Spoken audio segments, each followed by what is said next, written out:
Why do we want to use native plants? Mostly because they'll grow here. Um, North Central Texas is definitely a challenging place to garden.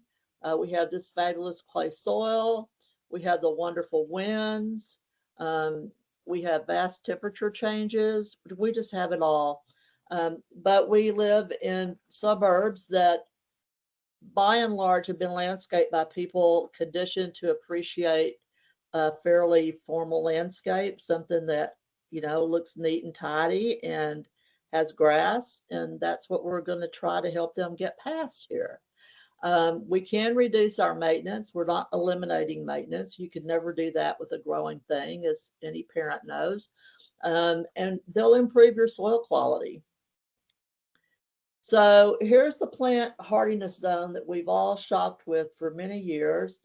The only thing I have against it is that it only looks at one variable that affects planting, and that is extreme minimum temperatures. Cold is not the problem that we have gardening here. The real problem is heat. It's our high temperatures, and it's the swings that we get, which we're going through right now. When you get up in the morning and it's 80 degrees and you go to bed that night and it's 40, that is a big swing for a plant to try to manage. When we have wind, like what we've been having for the last 2 days, that just strips the moisture right out of their leaves, just like it does your skin. And we have this issue of precipitation, which is really Blake's issue here, is when do we get our water and how much do we get? We get about the same amount of rain as Portland, Oregon, but it's obviously in a very different way. We get half of it in the spring, then we have a big drought, and then we have it again in the fall if we're lucky. So this is why you can't just go by hardiness zones. I don't even look at them, frankly. Now, what do native plants have that helps them get past all that? In one word, what they have, oh dear, that slide is not going to work at all. Hang on a minute. See if I can figure out how to do this. What they have working for them is roots. These long roots that you see here will break up the soil as they go through the clay. They will break it up and form little superhighways for the water and the nutrients to come on down. A butterfly weed, a coneflower, that's a 5-foot root. Some of these other plants go as deep as 12 to 14 feet. That is a big root. Now, what does that do, getting all that water and nutrients down here at a deeper level? It helps sustain that plant when there's no water and no nutrients coming through. So when the temperature's swinging, when it's drought, when it's windy, whatever's happening, they can get what they need. Now let's look at what do those roots really do. This is my husband's elderberry. He planted it in about 2016 or so. This is a 6-foot fence behind it. It's outside our fence. It gets no water other than rain. I'm just didn't understand it. So I thought, well, I'm going to get rid of that plant, but let me get some pictures. So I took a picture. Here it is in May. Here it is in August. You can see it really looks bad. So things are looking good for me to get to take it out. And then here it is in September coming back. This plant, as many natives do, drops all its leaves in midsummer, July and August, to protect itself from losing all its moisture over the summer. But it comes right back in the fall. And then here it is the very next year. So we decided to keep it. And then after Winter Storm Uri, many of y'all lost a lot of shrubs and so forth. But look at this. I mean, that is a beautiful plant. And it makes berries from which we can make ice cream syrup. So it's a very handy plant to have. Now, let's think about this. Other than all those other reasons, why do we want to have natives? It's because we want to have birds and butterflies and wildlife in our yard. And the only way to have those is to have the things they eat, which is smaller insects and the right plants for those insects to feed on. Here's an example. We have an oak tree near our back door. We didn't know any better, so we planted English ivy under it about 25 years ago to stop the erosion, and it covered, and it's great, it's evergreen. But in the summer, Virginia creeper comes up through the middle of it and just covers it. You can't even see the English ivy anymore. Virginia creeper is a native plant, it just pops up there. Here you can see in the Virginia creeper all the holes because somebody's having lunch. So keep in mind, if nothing is eating your plants, your garden is not part of the native ecosystem. And we all want to be part of supporting this poor, beat up planet that we live on, don't we? So what does a sustainable landscape look like? This is a beautiful landscape. I believe it's either in Dallas or Richardson. It has lots of feature beds, hardscaping, no turf, low maintenance trees and plants, compost, it's mulched. They use integrated pest management. So this is a beautiful landscape. This is also a beautiful landscape. It's in Plano. I love it, but I don't think my neighbors would. So I tend to go more towards this one over here that's a little more traditional. It's got some lawn.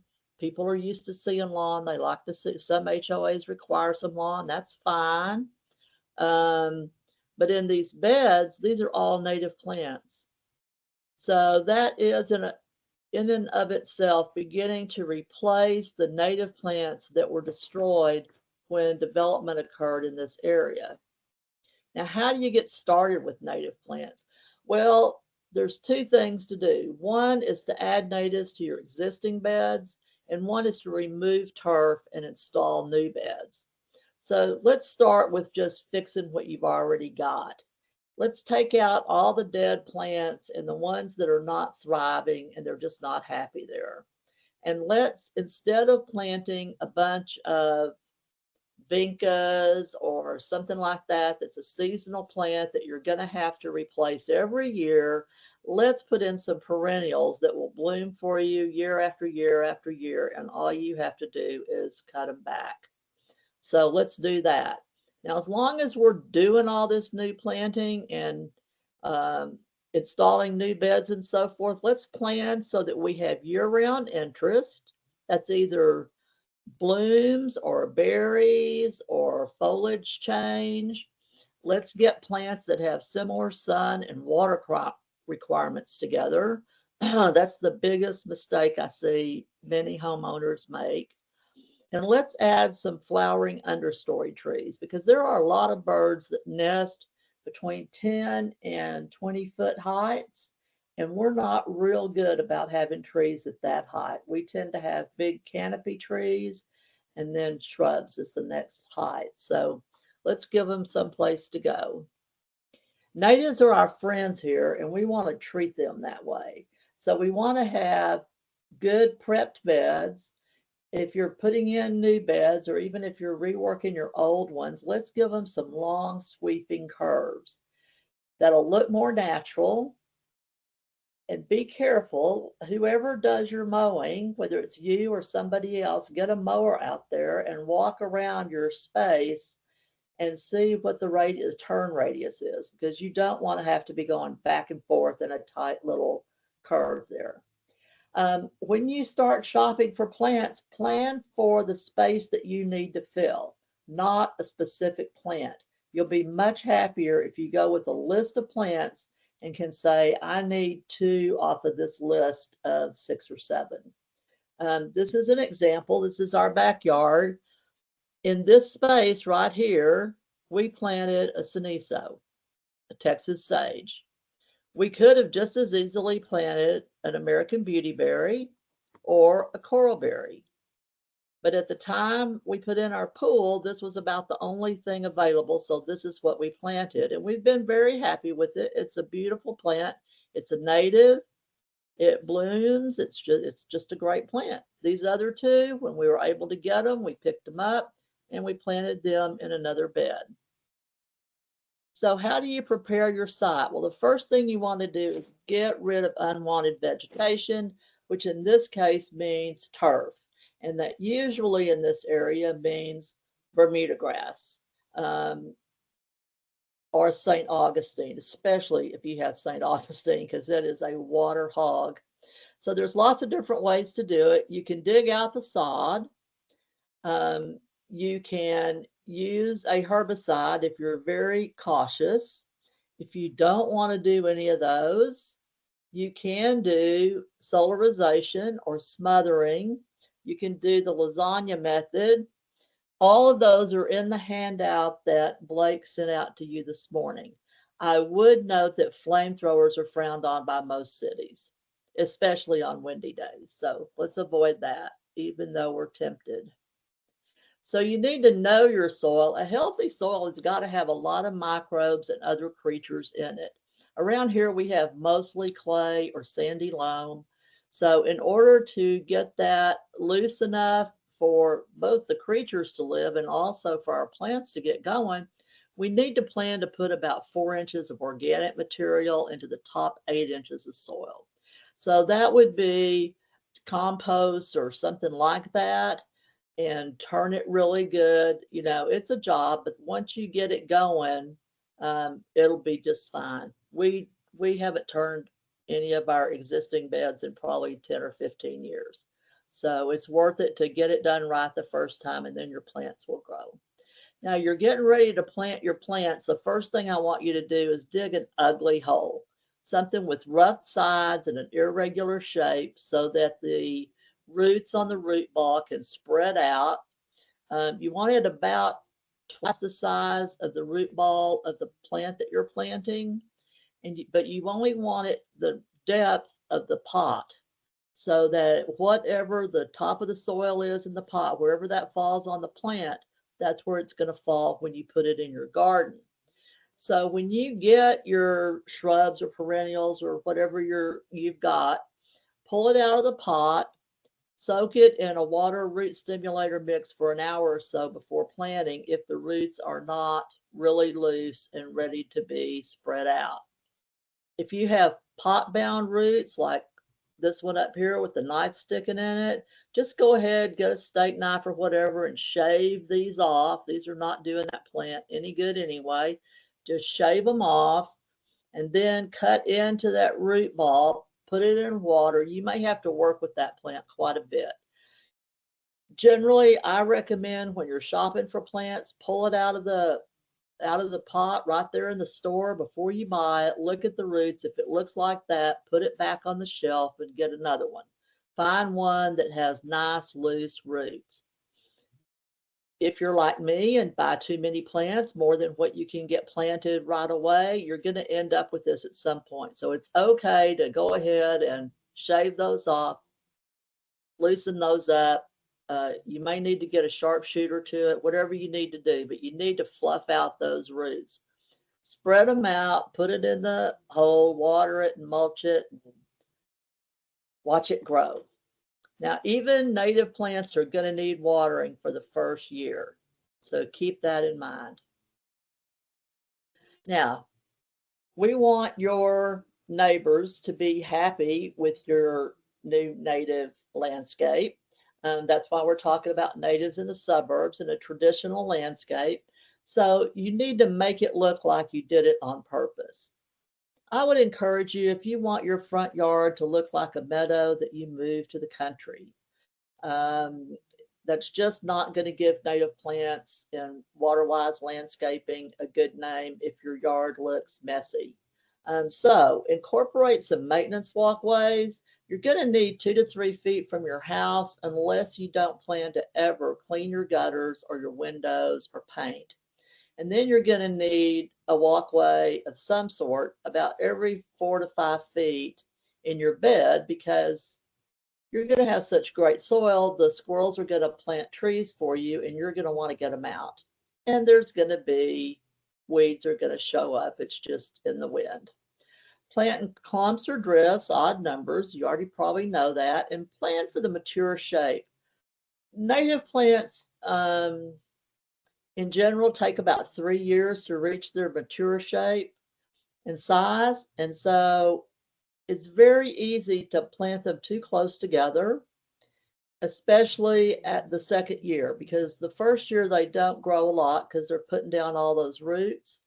The second year they grow some, but not as much, and they still haven't reached their mature size. And that's when you're going to be tempted to go put something else in between them. Don't do it. Don't be me. It just means you're going to have to dig it out next year, because at that point, that 2-foot plant will be 2 feet across.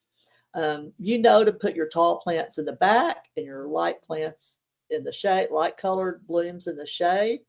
You can see there in the lower right, these columbines.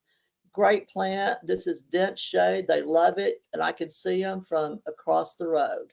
So this is a great plant for the shade. Now, columbines also come in purple and red, and those are also great shade plants, but you can't see the blooms on them unless you're up close. So if you have shade close to your door, you might want to plant some purple or red ones. But if it's out far away from your house, then go with a light color. And that is thinking about this everyday traffic flow. Where are you normally in relation to the bed you're planting? Now, all of these things that have flowers that form berries, if they form berries, you want to trim them and prune them in February or whenever the birds finish feeding. So that's kind of dependent on weather. Evergreens, you can prune December through February. So great opportunity to get your Christmas greenery in there. Now let's talk about some specific plants, because that's why you came, right? So these are conventional vines that a lot of people grow, and I'm really begging you not to plant at least these two, Japanese honeysuckle and Chinese wisteria. They're both extremely invasive in this area. They escape into our natural areas and choke out the native plants. So we really need to avoid those two. This is our trumpet vine that we had in 17 years. This is what the trunk of it looked like. It's about a foot in diameter. It grew up over the top of this arbor. We had to climb up there every year and cut it all off. A big mess. Don't do this, okay? I will share with you, it's not a good plan. Now, here are some good native plants for you. And if you go to the Native Plant Society website that I showed you, you will find this list of native vines. This is coral honeysuckle, one of my very favorites. This is ours the April after the winter freeze broke, just after Valentine's Day. So it did not get hurt at all by that freeze. You can keep them in line with a pair of kitchen shears, so that's a handy thing to do. But it's just a beautiful plant. Butterflies love it. Hummingbirds absolutely flock to it. We took down our hummingbird feeders because it was a waste of time and sugar. They flew right past them to get to this coral honeysuckle. Here's a couple of other vines. The Texas wisteria. If you want a pretty purple wisteria, it's right here. It looks just like the other one, but the blooms are a little bit smaller, but that's okay. It's worth it. Beautiful, beautiful vine. And crossvine, good alternative to the trumpet vine. It's a little bit kind of a dusty color, so it's not quite as much in your face. If you want the bright orange Jimmy Buffett party trumpet vine, then you can get a Texas trumpet vine, and both of those are on that vine list. Now let's talk about some shrubs. I'm mostly going to talk about plants that you may not be as familiar with, because that's why you come to these things. But these shrubs right here, privet of any type, honeysuckle bush, and Nandina domestica specifically, are also invasive in this area. And we are begging people to not plant any kind of privet or the Nandina domestica. There are other Nandinas that you can plant, but none of these provide any support to our ecosystem beyond shelter.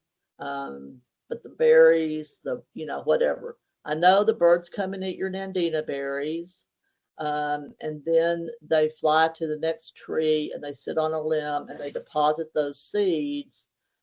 And that's how the Nandinas end up in the creek, is from those seeds. Now, if you love the Nandina because you love the way it turns purple in the fall, I understand completely. I love that too. But just go out there and cut off those berries when they're still white before the birds eat them. And then you won't be having an invasive Nandina at least. So what are some good alternatives? Well, there's the beautyberry that we talked about earlier. I mean, look at these berries. That is just fabulous. This happens in the fall. So when the Nandinas are red, the American beautyberries are big clumps of fuchsia. That's a lot more fun. This is our coralberry, my very favorite shrub. It is a texture that you will not get any other way in your garden. You don't buy it for the berries, buy it for this foliage, for this texture. The leaves are very small. It looks like a giant maidenhair fern. Now, the American beautyberry will grow to be 6 to 8 feet high, depending on how much you prune it each winter. The coralberry will only grow to be about 4 feet high, no matter what you do. So think about that when you're planning where you want to put it. This is our coralberry the May after Hurricane or Winter Storm Uri, and our beautyberry looked just like that. I just didn't happen to have a picture of it handy. I would encourage you to try something new. Let's start on the right-hand side of this slide. Rock rose is something old is something new, right? This is one of the oldest garden plants in Texas. Most people's grandmothers had one by their back porch or whatever. Beautiful little plant, actually a member of the hibiscus family, as you might guess from looking at the blooms there. Salvia gregii, much loved by TxDOT and all the cities in this area. Comes in a multitude of colors. His is obviously a white one. There's a red one behind it. I've got a pink one somewhere in the yard. It's a great plant. I will tell you that if you don't cut it back severely in late February, early March, it will begin to get woody, and it'll just get bigger and bigger and bigger, and it'll keep blooming, but it'll keep getting bigger and bigger, and that's a great thing. Except I had this one in a place where I didn't want a great big plant. I needed kind of a smaller one, so I just cut it back to the ground every year, and it pops right back up, and it's about 1.5 or 2 feet tall by the end of the season, so that works perfectly for us. The pale yucca that are next to it, yuccas are a great selection to have under your windows. If you've never done it before, please go inside your house and go look out each window with an eye towards your landscape. What are you seeing landscape-wise? Especially go look out your guest room window. A lot of people never go in their guest rooms, but you need to do that because you might be surprised what your guests are seeing. You don't want to be seeing just a whole bunch of holly leaves mashed up against the glass. What you want is a clearer view. Yuccas will only grow to be 1 foot to maybe 18 inches high, so they'll stay pretty much underneath the view line from the window, and then when they bloom, you just get one nice big spike comes up here, it blooms in the middle of the window, and then it's gone. This goes for pale yucca. It goes for red yucca, which is not really a yucca, but we put it in that family because it grows the same way. All of them, they're just beautiful. And this texture is something you won't get another way in your garden either. And remember, that's going to be there all through the winter, pretty and green and bringing some life to your garden. Now, this is a Flamacanthus. Flamacanthus has really just come into the landscape industry in the last few years. It's a very cool plant. It does take every bit of its 3 years to get its root system in, but once it does, it is a wonderful plant. We cut ours to the ground every year. By the end of the season, they're 3.5 to 4 feet tall. Another hummingbird magnet, absolutely loved by hummingbirds. They will flock to it. I have watched hummingbirds fight over it. Just a beautiful plant. And I want to encourage you, if you see an agarita, please buy it and plant it. This is a great plant. I will warn you that every one of these little leaves has got 3 lobes on it. Each lobe has got 5 little points, and each one of those points is just so sharp. This is the most deadly plant I think I've ever encountered. Growing up in Central Texas in the country, I will tell you this is the plant that ranchers put under their daughter's window. Nobody's coming anywhere close to it. So don't plant it by your mailbox.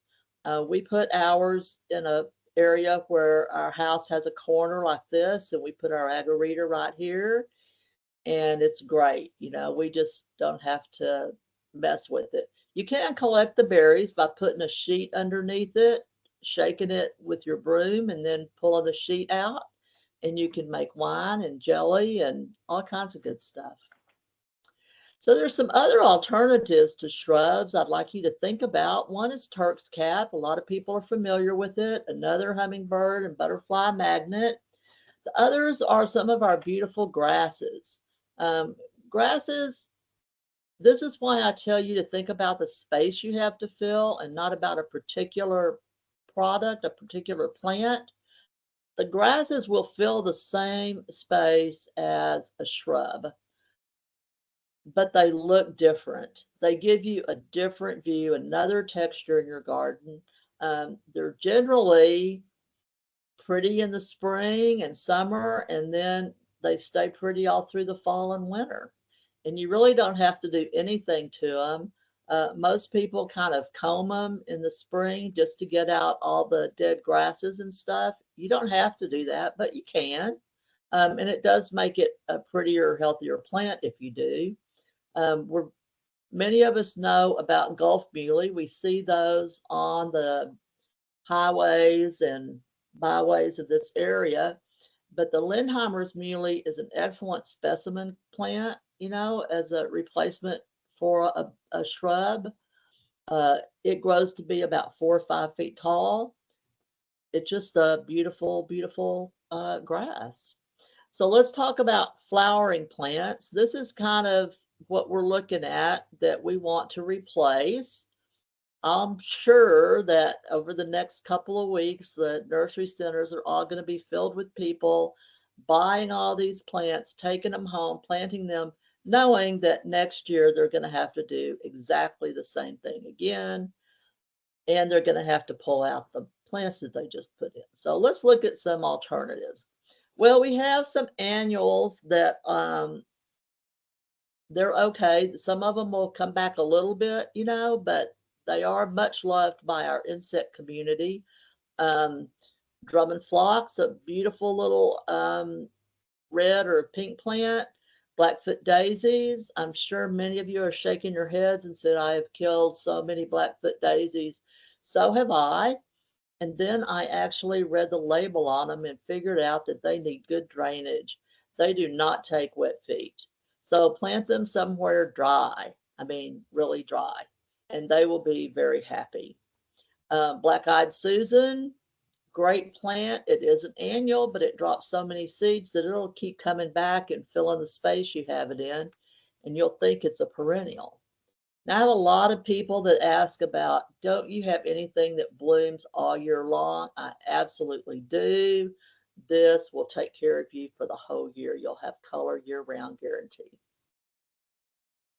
Okay, flowering plants. Look at this list of perennials. I put Blackfoot daisies on here because they are a 3 to 4 year plant, but at some point you're gonna have to replace them. I have them in 3 or 4 different places, and every year I replace one of them. So that works out for my budget. Um, Black-eyed Susan, sometimes they are perennial. Just depends on how cold the winter gets, but either way, they're going to come back. So let's look at some of these that you may not be quite as familiar with. Let's start with butterfly milkweed because it is such an issue in this area. You may know that this is the first stop for the migrating monarch butterflies coming up from Mexico and headed north. They'll be coming through here in about just a few weeks from now. They've got to have milkweed, something that starts with Asclepias. Now, it is so important when you shop for any plant to shop by the botanical name, not by the common name. And this is an excellent example. There are 2 plants that are sold under the name butterfly milkweed. Well, there's a bunch, but there's 2 that look just alike, very much alike. There's this one, Asclepias tuberosa, and then there is a tropical milkweed. The tropical milkweed will bloom from the time you plant it right through to the next freeze. It is a problem because when the butterflies are migrating back to the south, they will drop spores on it, which will weaken the caterpillars and the chrysalis, and the new baby butterflies will not be able to fly. So it's very important that we have a milkweed that is not going to be available for egg laying in the fall cycle. That is this one, tuberosa. So the way you remember that is you're looking for the milkweed with a tube of roses to welcome your butterflies to your yard. I really want you to plant milkweed. If you look on our plant list at the Native Plant Society on Trinity Forks, there's a whole list of milkweeds. There's about 7 or 8 of them that will do well in this area. All of them are great. All of them will take, the monarchs will take about 2 to 3 years to find them after you've planted them. So don't lose hope. They will find them and they will come. This is in our yard in 2021 after the freeze. No, in 2020, so before the freeze. Lance leaf coreopsis is a great little border plant. Indian blanket, that is one that you can actually grow from seed, or at least I can. It's about the only one. I'm not very good at seeds. Blue mist flower and Greg's mist flower, these are both fall bloomers. The blue mist flower blooms later into the fall, so it's the one that really catches the monarchs on their way south. We need more plants to feed the monarchs on their way south. The Greg's that you can see here, that's a queen butterfly. It comes out a little bit earlier, about a month to 6 weeks earlier than the blue mist flower. Gave feather it's a fun plant, but it is pretty tall, so you want to make sure you have room for it. There's the coneflower with that 5-foot root underneath it. Pretty plant. All of these started out purple, and they're all turning white and pink, and that's great. I'm enjoying it. Maximilian sunflower. This one will have a 10-foot stalk with blooms all the way up it like that. Great for filling a corner. Just somewhere in the back where you'll see it, but it does get pretty tall. And then Mexican hat, it comes in a variety of colors. You can start out with one that's bright yellow and orange like this one, and over time it may become brown.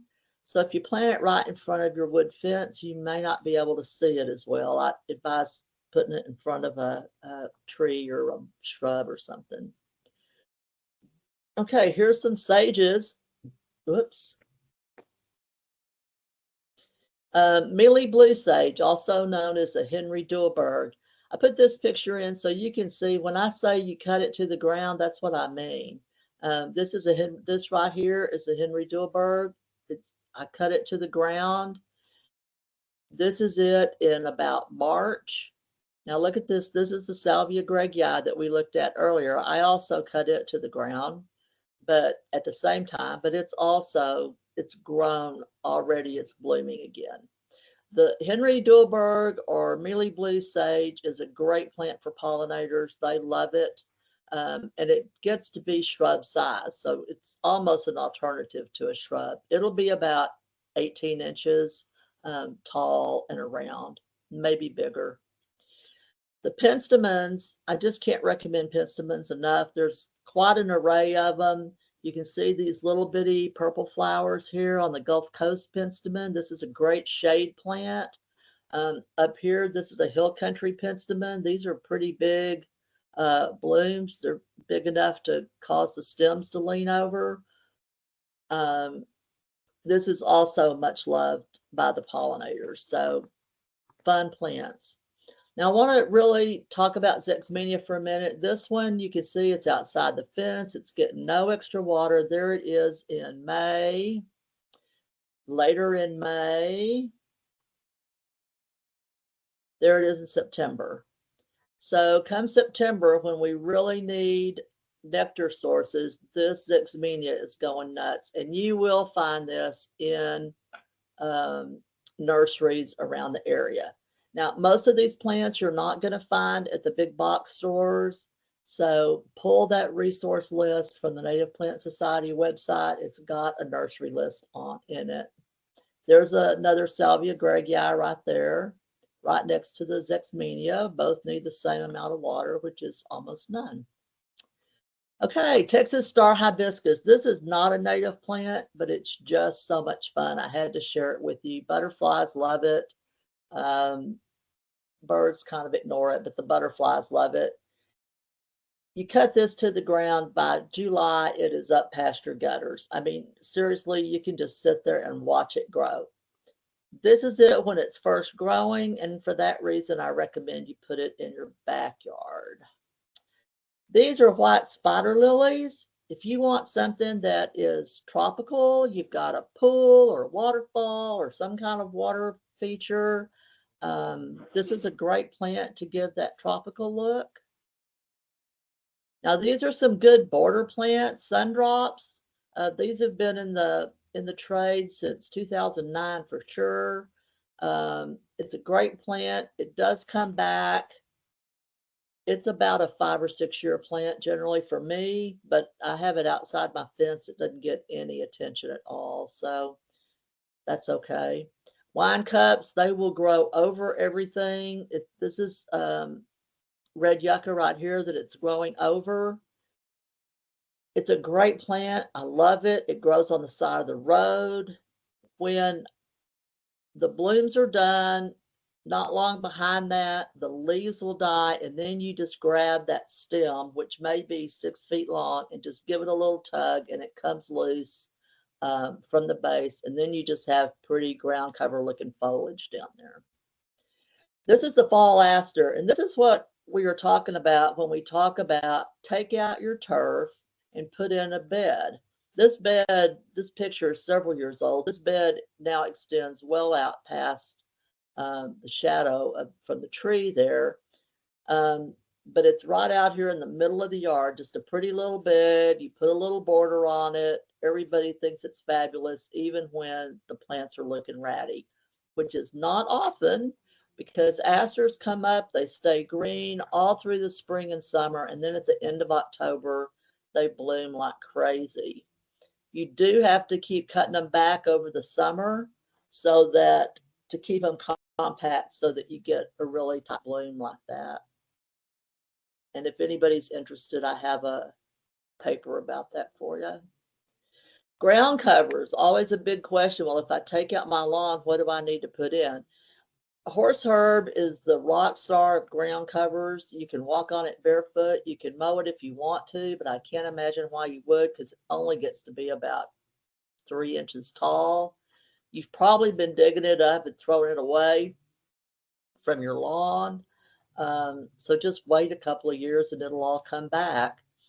Frog fruit, same thing. Cute little plant, little white blooms on it. White avens, this is a wonderful ground cover if you have deep shade. It will bloom and it spreads. It's just a fabulous little ground cover. Here's a few more. Pigeonberries, individual plants, but the birds love it. Lyre-leaf sage. Bet you've been digging this up and throwing it away, but if you put a bunch of it together and make it look like you did it on purpose, it's a beautiful little bedding plant. Golden groundsel, here it is in March. This was actually blooming less than a month after the freeze broke. It just pops up and blooms, and then it's just this cute foliage remaining, so that's a good ground cover. And then these wood violets. Ours were encased in ice last year, and they didn't even die. The same leaves are still there. That's just so pretty. So here's those ornamental trees we talked about that we need, those kind of shorter trees. Possum Hall holly, the only one that goes, that it's the only holly that drops all its leaves, but then it makes berries in the winter. In order to get that, you have to get a female plant.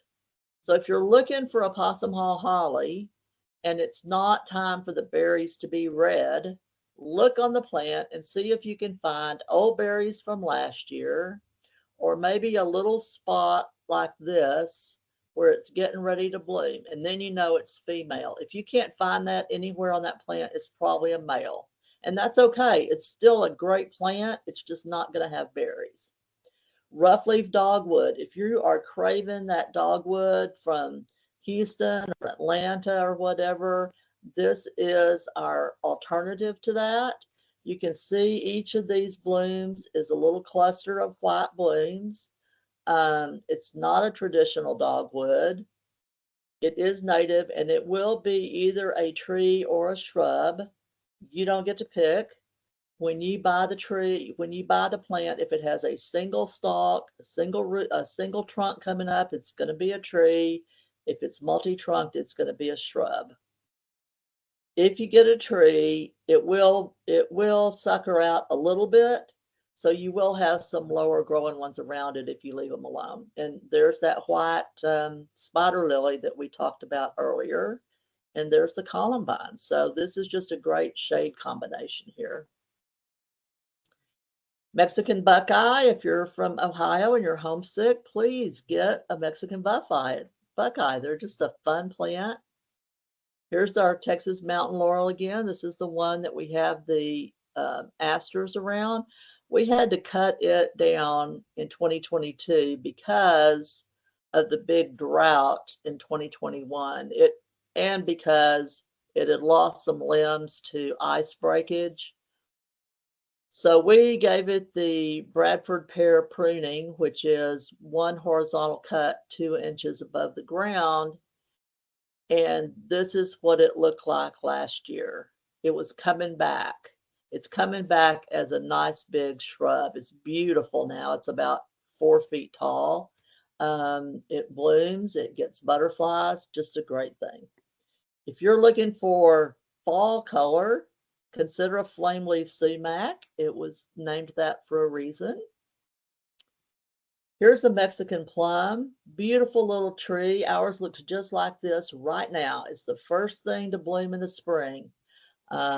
Just a great tree. It does make little plums. They are edible, a little bit sour, but you'll never beat the squirrels to them. At least we've never beaten the squirrels to them. Eve's necklace, great tree. Blooms. These pink flowers look like wisteria, but they're pink. And then it makes these cool seed pods. You can see why it was named Eve's necklace. I'm going to hit real quickly on just a couple of shade trees. Please avoid the Chinese pistache, particularly female ones. That's the ones that bloom. Okay, Mexican white oak. This is the oak that the Forestry Service is recommending as a replacement for trees that you lose because of oak wilt or hypoxylon canker. It is somewhat resistant to them, more resistant than red oaks are. This is a really cool little oak tree. It it's semi-deciduous, so you get some green from it even in the winter. Here is the lacy oak. Both of these are smaller oak trees. Okay, and all of these are smaller trees. So if you have a typical suburban lot, you probably need somewhat smaller trees to put in it. I don't recommend putting a Shumard red oak in a small lot because they get to be quite large. Here's a mesquite tree. These get a bad rap, but they're really great trees. They're fabulous for climbing in. They do have thorns out around where the leaves are, but your kids will only get into that once and then they'll know, so give it a chance. It's a beautiful spreading little tree. This is a big tooth maple. That's ours. If you run across one of these at the nursery, buy it. If you decide you don't want it, call me. I'll take it. It's just a beautiful, beautiful tree. Look at it. That's fall. So great tree. So let me encourage you to play, have some fun. The more native stuff that you have in your garden, the more time you're going to have to enjoy it. And I want to thank all the people that wrote all the books that I use